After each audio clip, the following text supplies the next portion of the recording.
Televiziyalarda hər şey gözəldir, inkişaf edirik deməklə deyil. Bizim şəraitimizə baxın. Bakının Suraxanı rayonunun Hövsan qəsəbəsində Ülfət Abdullayev 24 ünvanında yerləşən yataqxananın sakinləri belə deyir.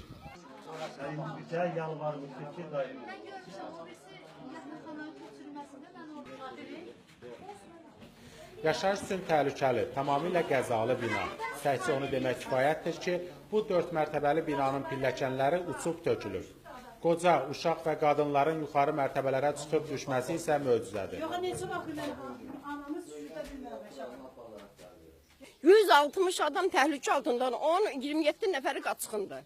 Belə olmaz axı. Deyir qaçqına belə hörmət edilir. Bu da hörmətləri qaçqına. 8 ildir qaz yoxdur. Su indi türklər çəkib. Gedin biz poxun içindəyik. Üzr istəyən bağışlayın bala.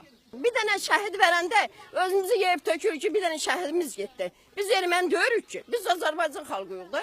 Bizim də dərdimizə şərik olun da. Fitilliklə qızdırır, amma burada ələş yoxdur, nə yoxdur. Hansı dövrdə yaşayırıq, neçənci dövrdə yaşayırıq, qədimdə belə olmayıb.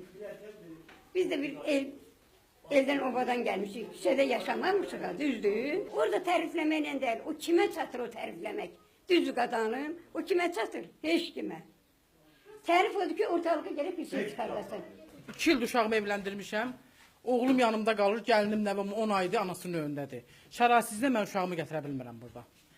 Körpə uşağıma qardaş, bacı sənə qurban. Burada uşaq yatızdırdı, uşaq hamamdan tökülür onun üstünə.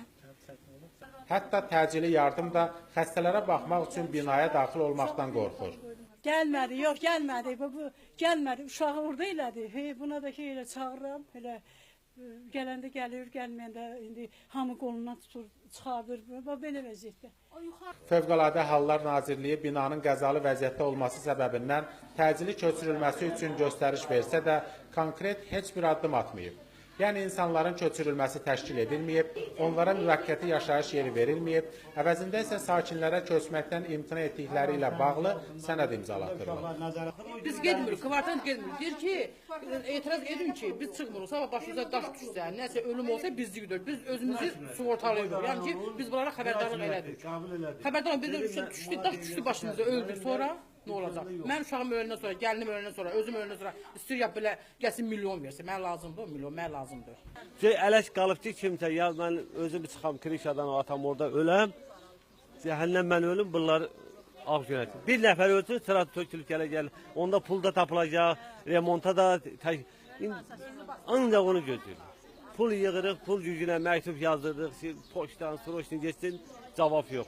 Gedirik Suraxanı, deyir məktubunuzun cavabı buradadır. Məktubun cavabı niyə ora gəlməlidir? Məktubun cavabı gəlməlidir yerinədən. Onu da düzüb qoşurlar, məktub gələndə zəkə gəlir. Ki, görək, özlərinin əlindədir hamısı. Vətəndaşlar yaşadıkları binanın bir gün övladlarının və özlərinin məzarı olacağından qorxurlar. Buna görə də dövlətdən yardım istəyirlər. Arazxan, Fuad Sadıqov, Vüsal Qarayev, Talk TV.